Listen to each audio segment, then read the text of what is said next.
Nous allons étudier dans cette vidéo l'anatomie de l'os pariétal, en commençant par une présentation générale, puis l'étude des deux faces, des quatre angles, des quatre bords, et nous continuerons par l'ostéogenèse, les articulations osseuses, pour terminer par les liens anatomiques. Commençons par une présentation générale.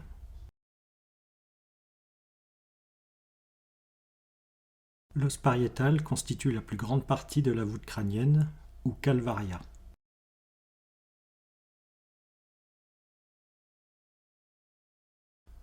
Il appartient au neurocrâne. Il est globalement de forme quadrilatère, avec 4 bords et 4 angles que nous étudierons un peu plus loin.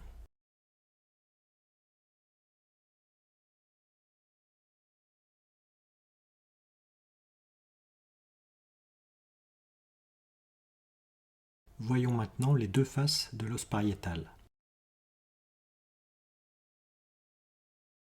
Une face exocrânienne convexe dans les deux sens et une face endocrânienne concave dans les deux sens.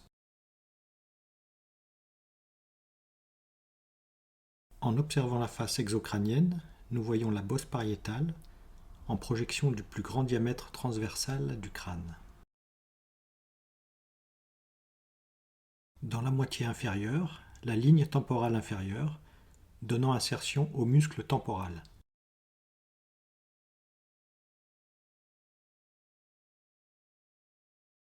Juste au-dessus, la ligne temporale supérieure, donnant insertion au fascia du muscle temporal.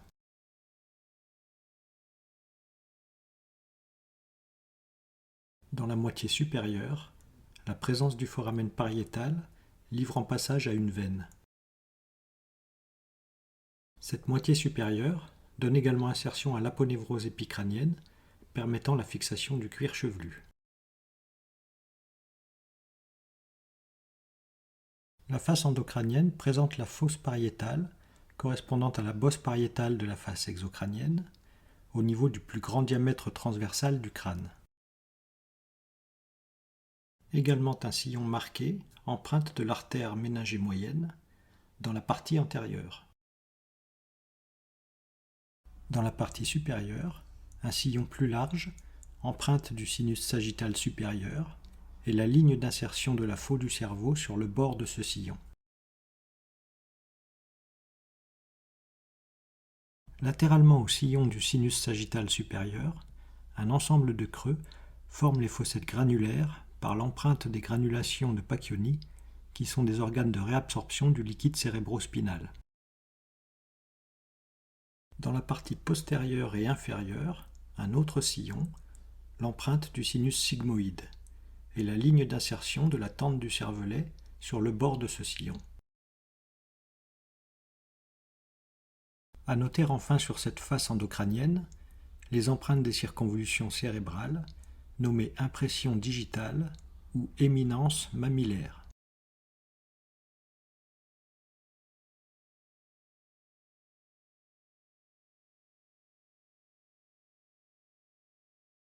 Intéressons-nous maintenant aux 4 angles de l'os pariétal.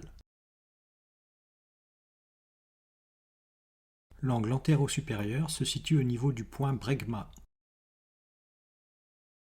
L'angle antéro-inférieur se situe au niveau du point ptérion.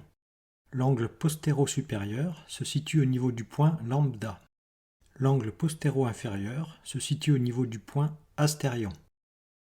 L'angle antéro-supérieur est à la réunion du bord antérieur et du bord supérieur. Il est aussi nommé angle frontal.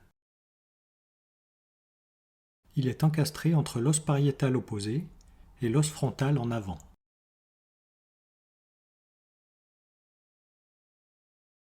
Il est situé à l'angle de réunion des sutures coronales avec le frontal et sagittales avec le pariétal opposé.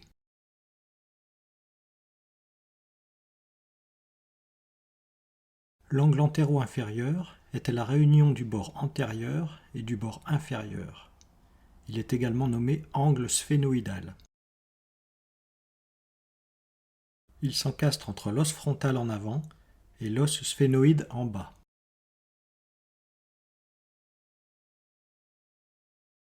Il est situé à l'angle de réunion des sutures coronales avec l'os frontal et sphénopariétale avec le sphénoïde.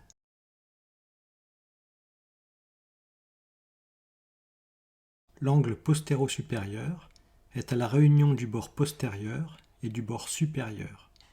Il est nommé aussi angle occipital. Il est encastré entre l'os occipital en arrière et l'os pariétal opposé.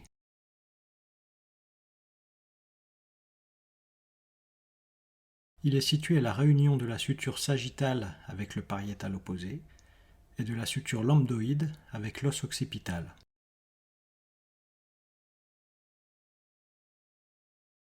L'angle postéro-inférieur se situe à la réunion du bord postérieur et du bord inférieur. Il est aussi nommé angle mastoïdien. Il s'encastre entre l'os occipital en arrière et l'os temporal en bas.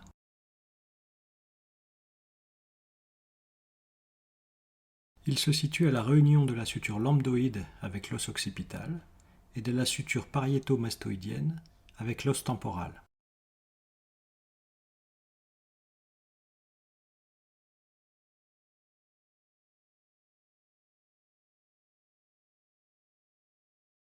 Abordons maintenant les 4 bords de l'os pariétal.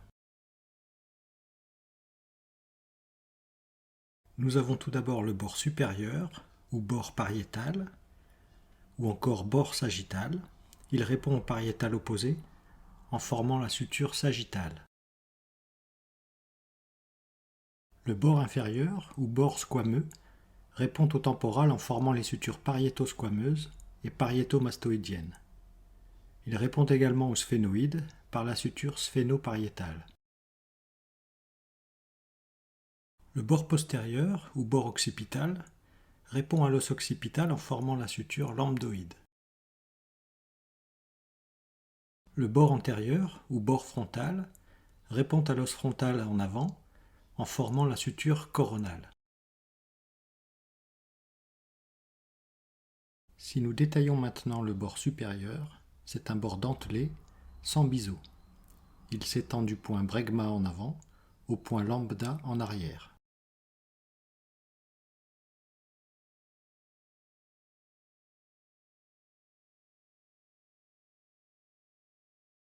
Il constitue la suture sagittale avec l'os pariétal contralatéral.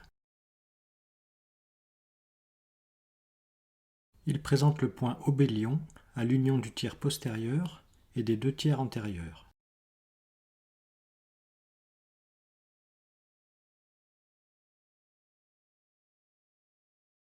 Le bord inférieur de l'os pariétal s'étend du point ptérion en avant au point astérion en arrière.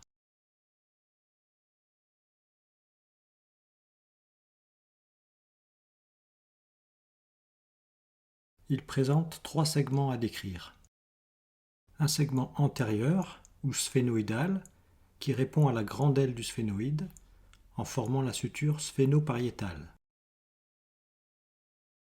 Un segment moyen, ou squameux, qui répond à l'écaille de l'os temporal, en formant la suture pariéto-squameuse. Enfin, un segment postérieur, ou mastoïdien, qui répond à la mastoïde de l'os temporal, en formant la suture pariéto-mastoïdienne. Entre le segment postérieur et le segment moyen se situe un angle, l'incisure pariétale. Elle répond au point craniométrique entomion. Les 3 segments de ce bord inférieur sont en biseau externe.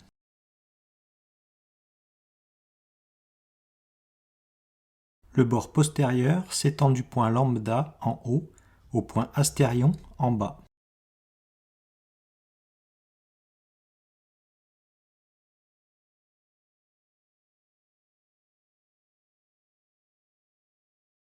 Il répond à l'os occipital en formant la suture lambdoïde. Les 2 tiers supérieurs sont conformés en biseau externe. Le tiers inférieur est conformé en biseau interne. Entre les 2 biseaux, nous trouvons le point de changement de biseau, le point innominé, ou point pivot occipito-pariétal de certains auteurs.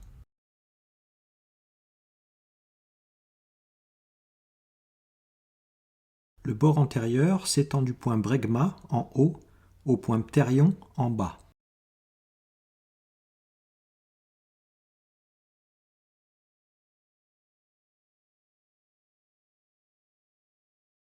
Il répond à l'os frontal en formant la suture coronale.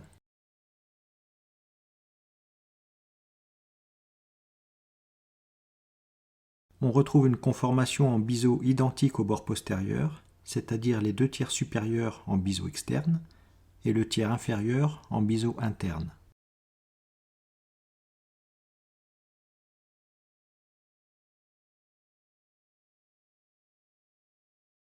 Entre les 2 biseaux, un point de changement de biseau, le point stéphanion.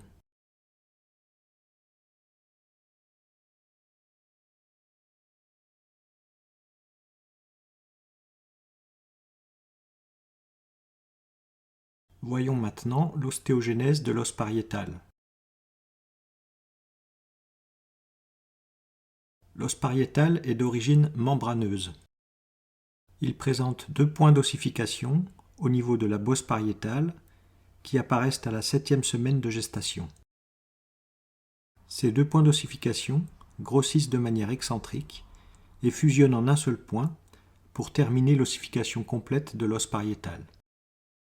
Les dernières parties de l'os à s'ossifier se situent au niveau des fontanelles lambdatiques, sur le point lambda, fontanelles bregmatiques au niveau du point bregma, fontanelles ptériques au niveau de ptérion et fontanelles astériques au niveau d'astérion.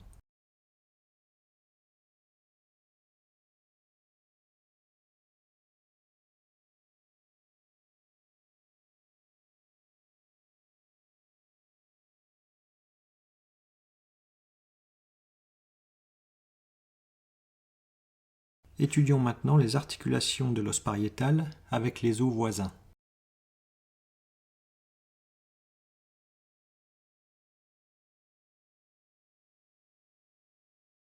Il s'articule avec l'os occipital au niveau de la suture lambdoïde, de type squamo-dentelé. Nous voyons sur l'illustration de gauche une vue postérolatérale du crâne, centrée sur la suture lambdoïde.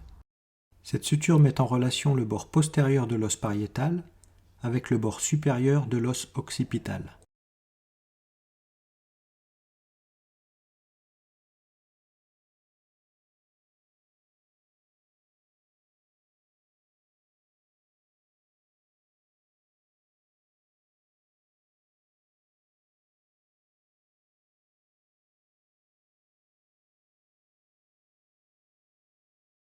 Il s'articule aussi avec l'os sphénoïde, formant la suture sphénopariétale de type squameuse. Nous voyons ici à gauche une vue latérale droite du crâne, mettant en présence l'os pariétal et l'os sphénoïde, ainsi que la suture pariéto-sphénoïdale ou sphénopariétale. Cette suture sphénopariétale met en relation la portion antérieure du bord inférieur de l'os pariétal avec le bord supérieur de la grande aile de l'os sphénoïde.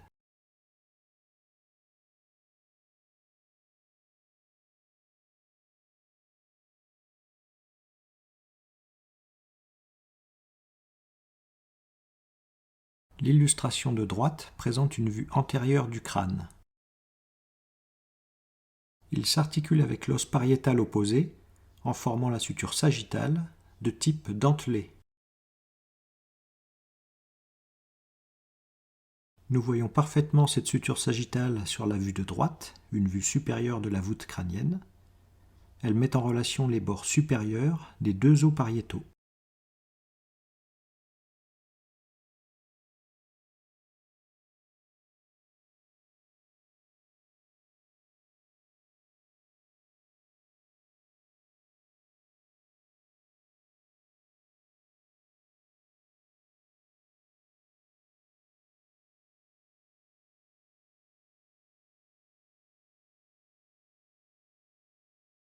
Il s'articule aussi avec l'os temporal en formant 2 sutures dans la continuité l'une de l'autre, la suture pariéto-squameuse de type squameuse en avant et la pariétomastoïdienne de type irrégulière en arrière.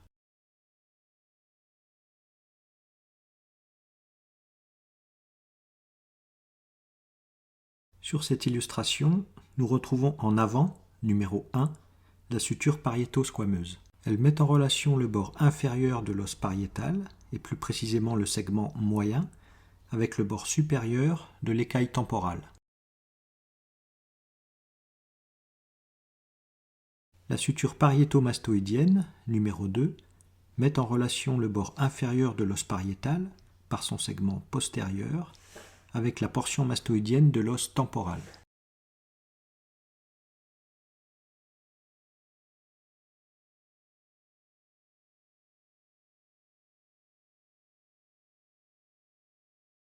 L'os pariétal s'articule enfin avec l'os frontal, en formant la suture coronale, de type squamo-dentelé. Nous retrouvons sur ces illustrations la suture coronale, vue du côté droit, et vue du dessus. Elle met en relation le bord antérieur de l'os pariétal et le bord pariétal de l'écaille frontale.